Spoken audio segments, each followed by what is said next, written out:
Bueno, y este capítulo lo vamos a llamar La extraña dictadura. Y es que hace más de una década leímos un libro de Viviane Forrester e hicimos un post con un resumen que se hacía de ese libro explicando el contenido de ese título. Es decir, la extraña dictadura no es otra cosa que la dictadura de la economía mundial, ¿no? De las altas finanzas, etcétera, etcétera. Es decir, esto que ahora llamamos globalismo. En definitiva, es una cosa que ha ido tomando cuerpo delante de nuestros ojos hasta que ya se define de una forma o de otra lo que exactamente es decir, la intención de un gobierno mundial. Y por otra parte, los avances de toda una serie de mecanismos que hacen que las naciones en sí mismas no sean más que pequeñas fincas de ese nuevo orden mundial, donde los funcionarios que nosotros elegimos no son otra cosa que empleados de esa estructura de poder gigantesca y por lo tanto no nos representan a nosotros, sino que representan esos grandes intereses mundialistas y punto. En fin, es bien interesante porque desde hace mucho tiempo se está discutiendo y denunciando esto. Aquí vamos a ver un poquitico del post que yo hice, que vuelvo a repetir, en un resumen. Y de ese resumen vamos a buscar solamente el final, que es lo que nos interesa en este momento. Como ven, se llama Una extraña dictadura, ¿no? Y es un extracto. No lo voy a leer completo. Así que si quieren, pasen por aquí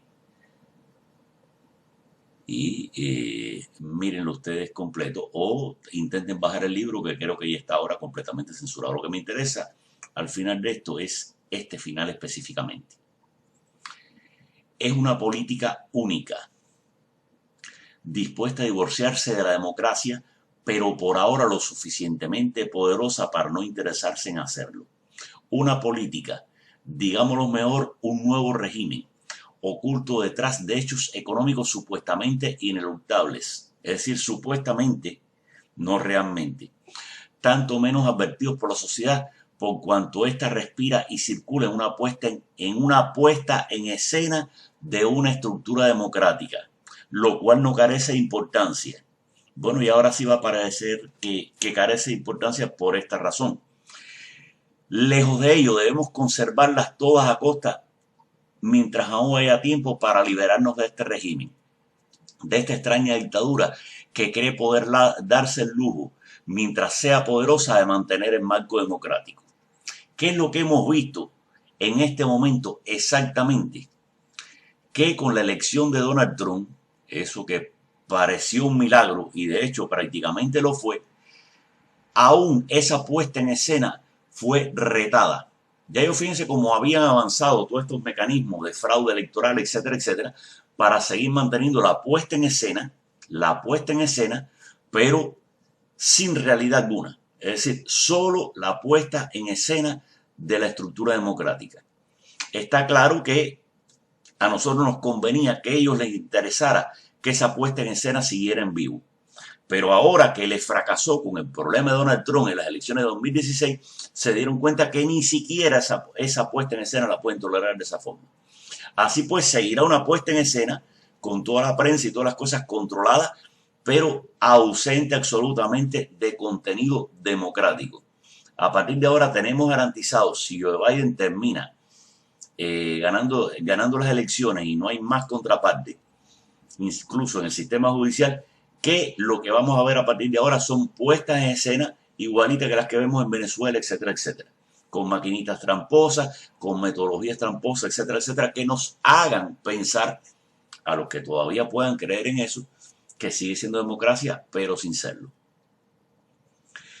Por otra parte, ahora vemos este fragmento, ¿no?, de Aquaviva que trae muy bien a colación todo esto que acabamos de decir y nos gustaría escucharlo en su propia voz. Vamos a ver si sale, porque esto tiene la característica de que, bien, salió, menos mal. Vamos a ver si arranca ahora. Cuando nosotros vemos lo que pudiera ocurrir, ¿verdad? Pues miren, el 6 de enero se pudiera llevar a cabo una disputa cuando se reúne el Congreso. Los republicanos, particularmente el caso de Mo Brooks, que ya ha dicho que va a tratar de llevar a cabo un voto para rechazar la certificación. Necesita obviamente el apoyo de por lo menos un senador. De esa forma se puede poner a votación. En el dado caso hipotético que se fuera a votar por rechazar, que el Senado votara por rechazar y la Cámara de Representantes votara por certificar, iría obviamente a un empate, el cual sería decidido por Mike Pence. Después eso significaría que sería una elección en la cual estaría en disputa por medio de contar los votos de cada estado, debido a que los republicanos tienen más legislaturas en más estados, ellos tendrían más votos en ese escenario. Ahora, miren, que si pienso que va a pasar, honestamente no. Que si pienso que va a pasar algo más que vaya a poder cambiar el que Joe Biden al parecer va a ser el presidente electo el 14 de diciembre y el presidente sentado en la Casa Blanca a partir del 20 de enero. Por mucho que a muchas personas no nos guste, por mucho que muchas personas podamos pensar que esto va a traer cosas muy muy malas, no solo para Estados Unidos, sino para muchos otros países, como ya he dicho incontables veces en el pasado, mucho antes de las elecciones. Pareciera que ese es el caso y verdaderamente no veo nada que pueda detenerlo. Sé que hay muchas personas que han dicho, no, pero esto, la ley marcial, que... Miren, si ustedes piensan que un sistema como el de Estados Unidos va a permitir que venga una persona como Donald Trump y básicamente le dé un giro 180 a la forma en la que se ha estado manejando el sistema por generaciones, pues verdaderamente creo que no saben suficiente sobre cómo se maneja este sistema político ilegal en los Estados Unidos, porque hay muchas personas que están bajo la impresión de que Estados Unidos es este país de libertad de expresión, de libertad en general, de ley, de respeto a la ley. La realidad es que Estados Unidos, yo sé que muchas personas aquí, patriotas de Estados Unidos, se van a molestar, pero yo pienso que Estados Unidos es políticamente y legalmente hablando uno de los países más corruptos y más sucios en este ámbito del mundo. ¿Ok?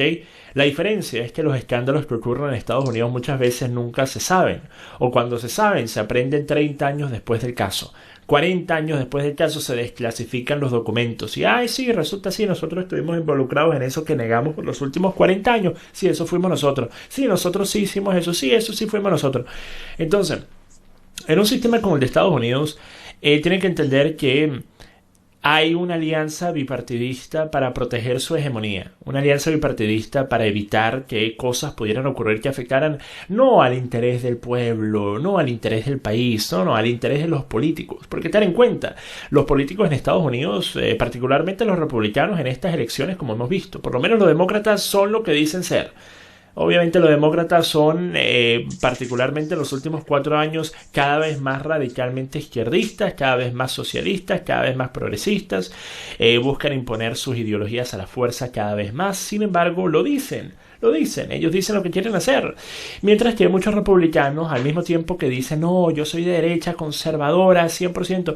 Y después resulta que cuando se tiene que hacer algo como representar a las voces de docenas de millones de personas en los Estados Unidos que estuvieron exigiendo mayor participación de muchos republicanos en estas disputas legales de Trump, simplemente no estaban dispuestos a hacerlo. Y la razón por la cual no estaban dispuestos a hacerlo es la misma razón por la cual muchos políticos de todas partes del mundo no están dispuestos a hacer nada que salga por fuera de su zona de confort.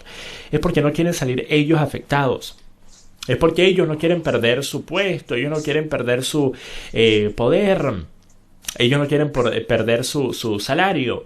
Así que por medio de este temor de perder estas cosas que han podido obtener, simplemente prefieren quedarse calladitos, prefieren no decir nada.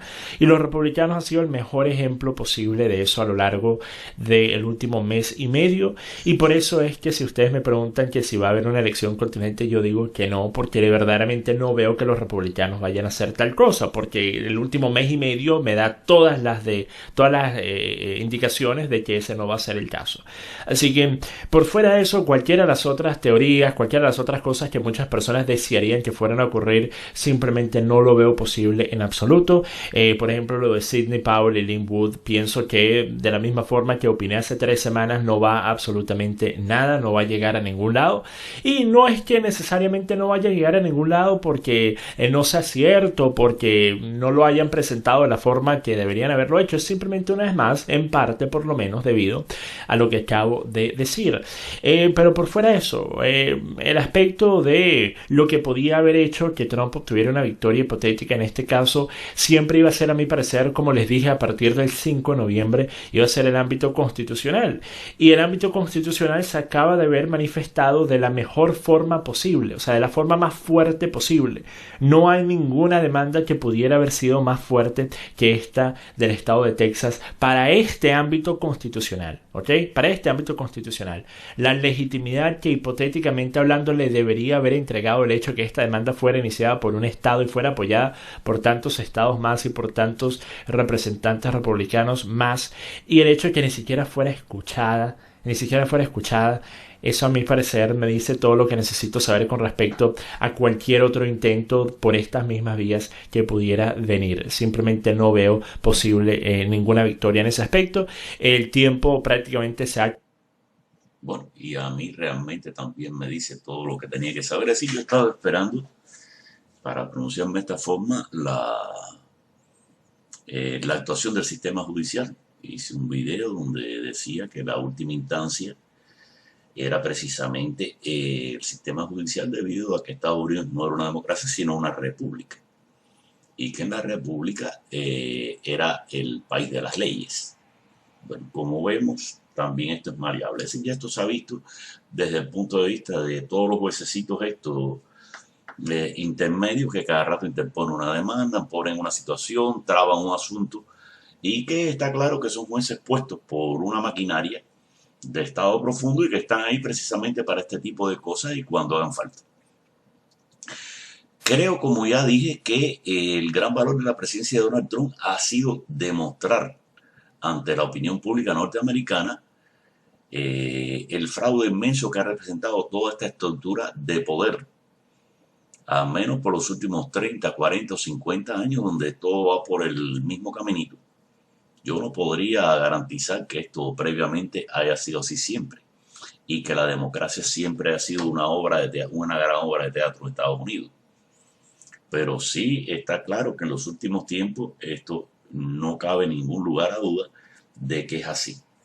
Así pues, ¿qué decir? La predicción de Vivian Foster alrededor de la extraña dictadura que ella escribió, el libro que ella escribió, pues está clara. Es decir, a nosotros nos conviene que la gran élite haya querido mantener la obra de teatro de la democracia, porque a nosotros también nos ayudaba. Está claro que esta obra de teatro no resistió el exceso de información que se permitió con Internet. Es decir, ese ha sido el gran golpe. Es decir, la obra de teatro funcionó mientras que Internet no existía. Una vez que ya la población se puede mantener de una forma o de otra comunicada independientemente de los grandes medios controlados, pues se produce una situación excepcional donde el jueguito ya se le ve el refajo al jueguito, y por lo tanto esa estructura de democracia ficticia no puede ser sostenida, y por lo tanto son estos giros drásticos que hemos visto frente a nuestra cara, ¿no? Es decir, donde uno tras otro, es decir, la prensa completamente ridiculizada en este momento, porque está claro que miente a la cara. El resto de las estructuras se ve que flaqueando. El Partido Republicano, una parte importante, traicionando el nacionalismo de Donald Trump. Y por último, el sistema judicial, que era la última esperanza. Ya vemos que de una forma u otra está en el jueguito también. Es decir, cosa que era esperada completamente, ¿no? Es decir, vamos a no ser tan inocentes, pero bueno, se esperaba que por lo menos hubiera un lavado de cara. En fin, el legado de Donald Trump es la denuncia total del fraude en que vivimos en este momento desde el punto de vista de lo que entendíamos como sistema democrático hasta ahora en Estados Unidos. Así pues, bueno, pienso que se le puede dar un tiempito más a esta situación, pero todo está en crisis total, moral y ética. Y me despido, que ya se acabó el tiempo.